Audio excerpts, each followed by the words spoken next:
امام حسین ایسی باکرامت شخصیت ہیں کہ آپ کی جو ولادت ہے نا، آپ کی جو برتھ ہے وہ برتھ بھی کرامت ہے. آپ 6 مہینے میں آپ کا جو حمل تھا ماں کے پیٹ میں آپ رہے وہ 6 مہینے رہے.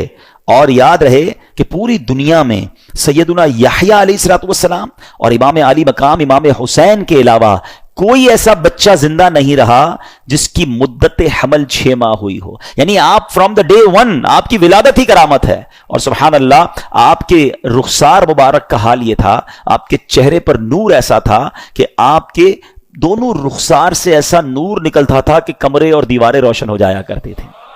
اور کیوں نہ ہو، کس کے نواسے ہیں، کن کے پھول ہیں، آقا کی نگاہوں کے تارے ہیں. اب یہ جو امام حسین رضی اللہ تعالیٰ عنہ جب کربلا کے لیے روانہ ہوئے نا تو آپ سے مزید کرامتوں کا ظہور ہوا. اور علماء کہتے ہیں یہ جو کرامتیں تھیں نا بیسیکلی یہ اتمام حجت کے لیے تھیں، مزید ان کو سمجھانے کے لیے تھی کہ دیکھو میں کون ہوں، میرے ساتھ کیسے معاملات ہو رہے ہیں، مجھ پر ظلم نہ کرو. مگر ان ظالموں کی آنکھوں پر لالچ کا ایسا پردہ تھا. امام حسین فرسٹ آف آل آپ نے مدینے سے کوچ کیا اور اب مکے آیا. اب اسی راستے میں سیدنا ابن مطیع رحمۃ اللہ تعالی سے ملاقات ہوئی. انہوں نے عرض کی کہ حضور میرے کنویں کا پانی بہت کم ہے، برائے کرم آپ دعائے برکت سے نواز دیجئے. آپ رضی اللہ تعالیٰ عنہ نے اس کنویں کا پانی طلب کیا اور جب پانی کا ڈول حاضر کیا گیا تو آپ نے اس میں سے پانی کچھ پیا بھی، نوش بھی فرمایا اور کلی بھی کر دی. اور ڈول کو واپس کنویں میں ڈال دیا گیا.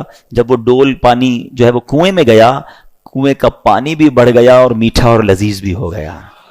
سبحان اللہ. تو یہ امام حسین کی کرامتوں کا سلسلہ رہا. اس کے بعد جب آپ بالکل ایگزیکٹلی 10 محرم الحرام کا دن آ گیا، یاد رہے کہ وہ دن جمعہ کا دن تھا. 10 محرم الحرام جب یہ واقعہ ہوا، کربلا کے میدان میں آپ خطبہ ارشاد فرما رہے ہیں، ان کو سمجھا رہے ہیں کہ دیکھو میں کون ہوں، یہ ظلم مت کرو. تم کیا جواب دو گے جس کا کلمہ پڑھتے ہو اس نبی علیہ الصلوۃ والسلام کو؟ اس وقت آپ کے جو خیمے تھے جہاں خاندان کے افراد تھے وہاں خندق میں ایک آگ بھی جل رہی تھی. تو ایک بد زبان یزیدی نے بکواس کرتے ہوئے کہا کہ اے حسین تم نے وہاں کی آگ سے پہلے یہی آگ لگا دی ہے. یعنی معاذ اللہ وہ یہ کہنا چاہ رہا تھا کہ اے حسین مرنے کے بعد بھی تمہیں جہنم کی آگ میں جانا ہے. امام علی مقام نے جب یہ سنا تو آپ نے کہا کہ اے دشمن خدا تو جھوٹا ہے، کیا تو یہ گمان کرتا ہے کہ میں دوزخ کی آگ میں جاؤں گا؟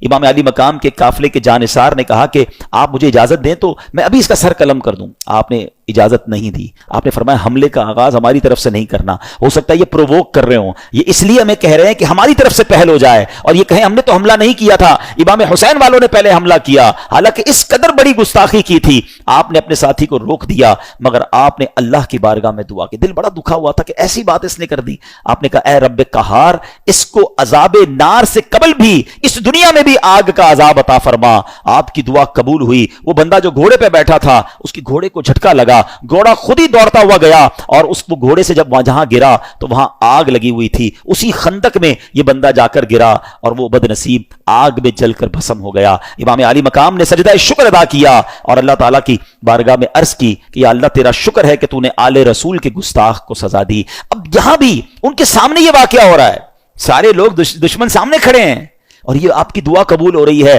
آپ کے گستاخ کو سزا مل رہی ہے، مگر وہ سمجھنے کے لیے تیار نہیں ہے، وہ انڈرسٹینڈ کرنے کے لیے تیار نہیں ہے.